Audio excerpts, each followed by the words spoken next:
Hello, everyone. We're going to talk a little bit about the transition from open pit to underground mining. Start with a brief introduction, safety moment. We'll walk through some of the technical considerations, advantages to extending the mine life and opportunities to do so, as well as why we would make that transition and some of the considerations. And we'll go through some project examples where this has been done successfully. So thank you for the introduction. I am Jennifer Berger, based out of Sudbury, Ontario, Canada. I've been with Stantec for about 5 years, but prior to that I spent 16 years of my career in operations, both on the geology side of things as well as operations. Been a mine manager, and I am currently working with the Women in Mining Board in Sudbury and also the Ontario Mining Association Board. Good afternoon, everybody. My name is Claudio Cossio. I'm based in Phoenix, Arizona. I've been with Stantec for 11 years. Prior to that, I spent about 11 years in underground mining, more on the project and underground development side and shaft sinking. So thank you, and we'll try to speed up the pace a little bit to try to gain some time here because I know people are getting tired. So. All right, we're going to start with a safety moment, and this is related to emergency preparedness. So it's not only important to have a plan and to communicate that plan, but it is also really important to test the plan. So access to emergency response personnel, especially in remote locations, is key. You know, enacting a drill and testing those services, the response time, making sure that folks are adequately trained. We did a full-scale drill up in a remote location in northern British Columbia last year with a client where they brought in helicopters, first responders, and they truly tested the program with respect to remote work. This is vent tubing related to an exercise we did underground where we brought all of our technical personnel underground and simulated a fire drill and actually had people, create barricades for themselves in an underground environment out of things like vent tubing to make sure that in an emergency they were able to respond appropriately. Talk a little bit about sustainability. This is something that we are quite passionate about in our organization, and we take sustainability into consideration in everything that we do. You're going to hear a bit about that as we go through the presentation. It's not only important to have a strategy and goals, but to really be thinking about the technical opportunities to make those improvements at every stage of the project, and that starts right in exploration and right through closure.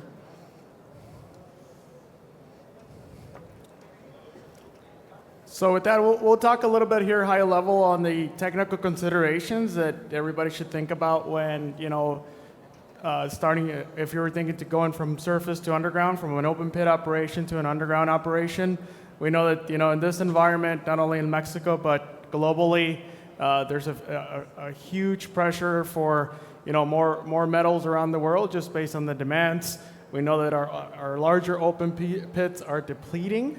So a lot of, most of the options that we're going to be left with is to go underground, right? So there's a lot of opportunity in current operations with open pits that, that's going to be the case. So thinking about the process of how do we get there, right? It's not as easy as just, hey, we're going to go from open pit to underground overnight. There's a lot of technical considerations that we need to think about. One of the things here is, do we want to access the ore body from the pit itself, or do we want to do it from outside the pit? There are advantages and disadvantages to that. If you do it from the pit, then you definitely gain a lot. You gain depth. You can have the opportunity to save initial capital, but then you're left with also maintaining the pit for the life of the underground mine, because the pit needs to be stable throughout the life of the underground mine, right? So so then your operating cost increases. So those are some of the high-level things that could really affect the viability or the sustainability of a mine, especially when going underground. What is the other thing too is the timing of the development of the underground mine. Is it going to be congruently with operations of the open pit? How does surface equipment, underground equipment interact in that respect? How does this affect the open pit operations? How does it affect schedule? Especially from a day-to-day perspective when you're trying to meet operational targets. But there's also opportunities, right? With the pit in place, what are the things that we can do as far as water management? Are there other things in there that we can use for waste storage, tailing storage? But one of the main things, like I said earlier here in the discussion, is that pit maintenance, right? It's really important to think about that, because in prior cases where we've been involved in going from open pit and putting a portal in place in the pit, we tend to forget what is required to maintain a high wall for a long period of time, because that high wall needs to be stable in order to have safe operations through the portal, through the haul roads, and also what is that cost, right, of actually hauling ore from underground to the portal all the way through the pit and to the processing facilities, or in the same respect for waste. The other final thing to consider, or a couple other things to consider as well, is that could become a challenge are ventilation, especially when you're close to a pit. Sometimes the ground cannot be can have its challenges from a development perspective, especially when developing vertical facilities such as races, shafts, and those things. So it is really important to consider those as well, along with the crown pillar. What does that do to not only the stability of the underground mine, but what does it do to the economics? Is there ore in that crown pillar? Do we come back and get it later? What is a safe minimal thickness that we need to consider? Here's some of the other, just going on. We got a couple slides of this. Is how can we use existing infrastructure? Is existing infrastructure good enough from the open pit to use an underground, or do we need to retrofit it?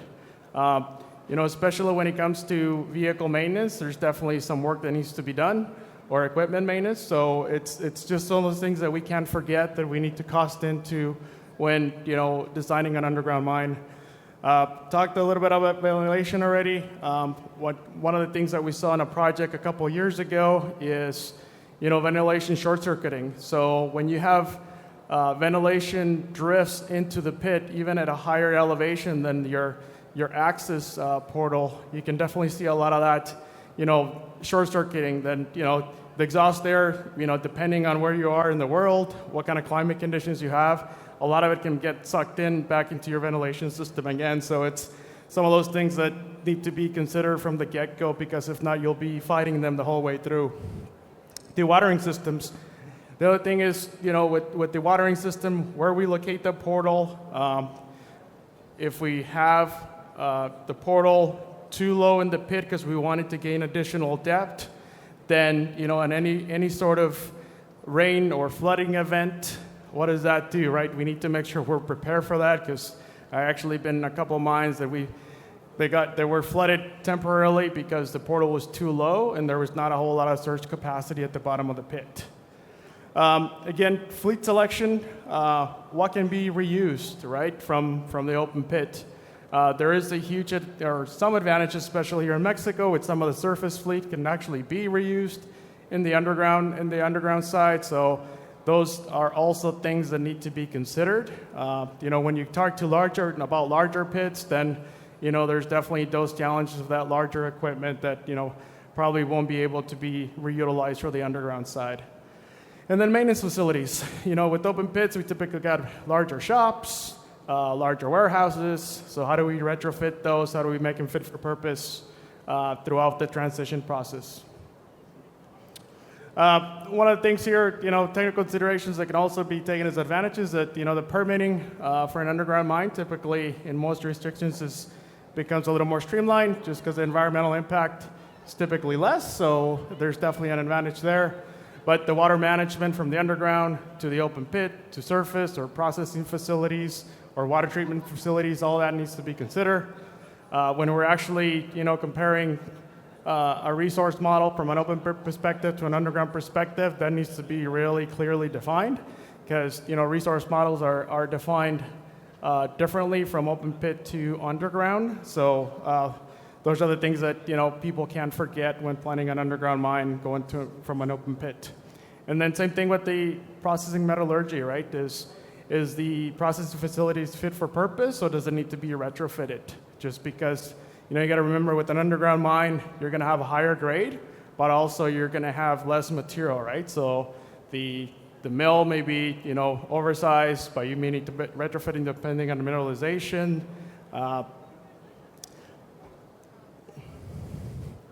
And then here, a couple of things too. Some opportunities with waste rock and tailings material that that can be taken pretty early on in the stage is how can we use the pit to maybe use it for our waste storage facilities, or how can we use the tailings to develop paste and put it back underground, or CRF, or just use the backfill itself to take it back underground and reduce that footprint from a waste storage facility perspective. So that is a huge advantage. Legacy liabilities, when we extend the life of a mine through an underground facility, then we have more time, more flexibility to deal with those issues from a mine closure perspective. And we can start working on those early on and actually have some flexibility as we go along. One of the largest risks is the workforce expertise and experience. It is very different to work underground than it is to work on surface. So having the right personnel that have that experience to train, to facilitate early on is going to be key. There is a lot of opportunity too, because there is also the opportunity for surface experience operators to gain that underground experience. So it's definitely a huge plus as well. And then the operational sequencing of when does the open pit deplete compared to when does the underground ramp up is it's a major factor, because you can have, not only from an equipment perspective, underground equipment, which is a lot smaller than surface equipment, don't like to interact with each other very much, but also the long-term effects of that ramp down to from the pit to the underground can definitely take a lot more time than expected. So here, I just got a couple slides. A couple of our colleagues have, published a couple articles on, how to, some of the things to consider when going underground from an open pit, or the kind of mining methods that we should use. So it's just, this could be shared. So it's just wanted to bring that to everybody's attention, but not a whole lot more to discuss on that. So I'll pass it back to Jennifer. Right. So with respect to extending the mine life, there's a number of considerations. Geology and the ore body, being fairly obvious in that, but the size, the shape, and the orientation of the ore body, as we, start to mine out a deposit, we start to understand more about it, and that may present an opportunity to change mining methods. Ore characterization, so something else we need to be, mindful of is there can be changes, both laterally as well as with depth, and how are we going to manage those and make sure that we're optimizing recovery and extraction. And the same goes for the metal distribution. So really understanding that change with depth is key in terms of maximizing recovery and really understanding how to optimize mining sequences and get to know the ore body even better. Improved recovery. So beyond the pit limits, right, we all know that you're going to have permitting limits that can restrict your ability to, to take things further, to extend that mine life. And so, one of the obvious choices is to go deeper and certainly extend that mine life and improve the return on investment. There's risk management considerations. So from an environmental perspective, that surface footprint is much, much smaller with an underground operation. Social considerations, a lot less disturbance to the local communities and environment in general. Regulatory, maybe easier to get underground permits depending on the circumstances and geography that you're in. and then that extraction sequence. So again, there's opportunities to optimize that and target specific grades or specific mineralization, depending on what point you're at in the pit, and to blend your ores, in a really efficient manner. With respect to increasing profitability, as mines get deeper, the cost of extraction often increases. And, so because stripping uneconomic rock can become very, very costly, and it may be more economic to get underground, we can reduce dilution. There's a reduction in costs associated with, obviously the smaller scale operations. So that affects everything from drilling through explosives, haulage, and then the processing and treatment costs of the ores. There's also an opportunity to deploy multiple mining methods. And so you can look at blast hole versus cut and fill, more narrow vein type of methods, depending on the ore body, and you can use any combination of those.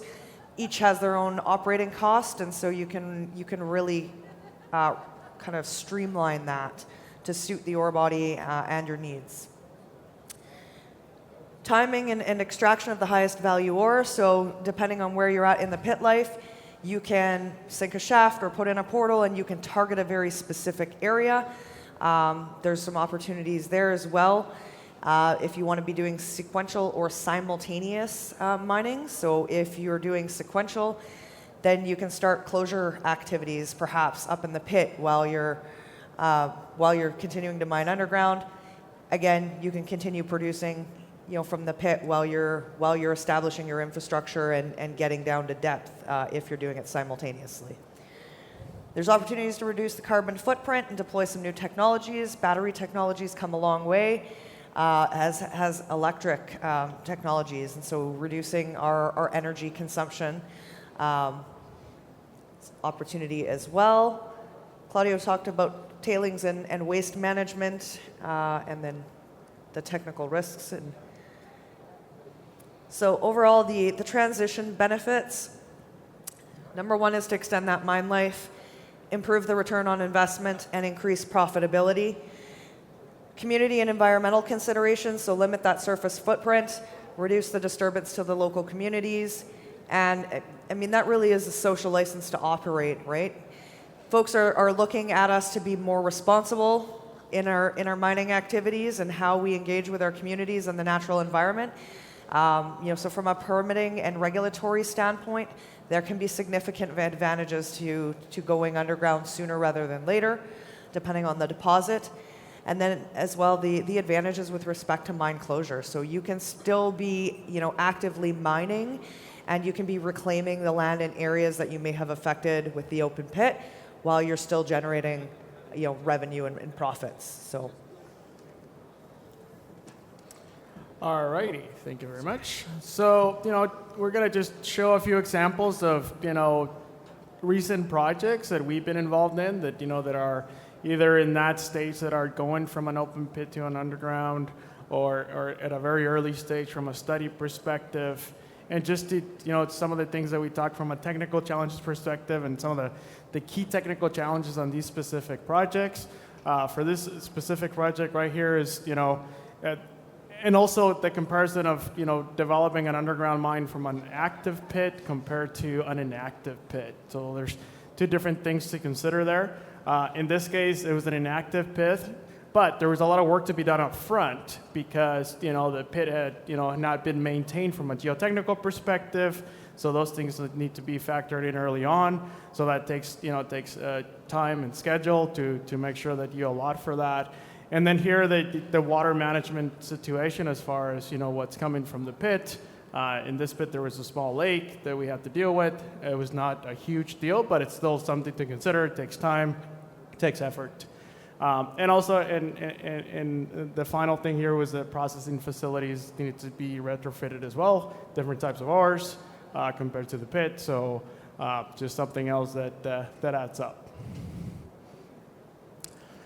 In this case, pretty steep walls in this pit, so definitely something, and it's a pretty pretty deep pit, so it definitely gives you that advantage from getting into a lower elevation quicker from a portal perspective.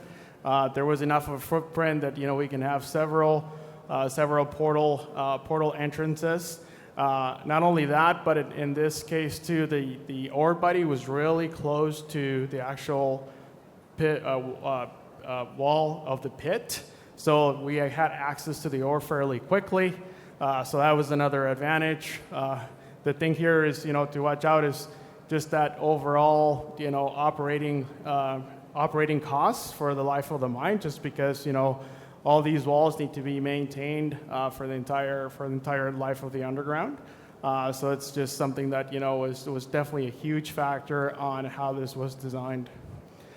In this case as well, like the pit was actually active, so we had interaction between larger fleet equipment and smaller fleet. So definitely processes, parameters on how that interacts are key, because you want to keep everybody safe.